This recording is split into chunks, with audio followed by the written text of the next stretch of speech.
Ayan. Namin dito next time. Magbo-bloom na yan siya. Siyempre, hindi na tayo dito. Doon tayo sa mas magandang place na next time. Ayan siya. O, ayan. Sakura, sakura. Ayan, ayan, ayan. May tao kasi nakapark. Sakay kita kung napagalitan tayo. Diba? Kasi tayo sa... Ayan.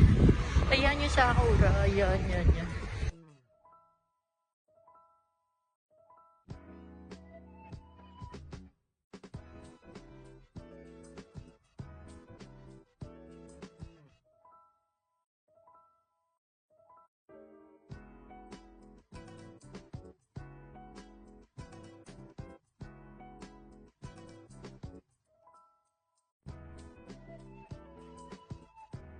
Guys, yun lang yung sakura. Tapos masakit na naman yung paa niya. So, upo na naman kami dito.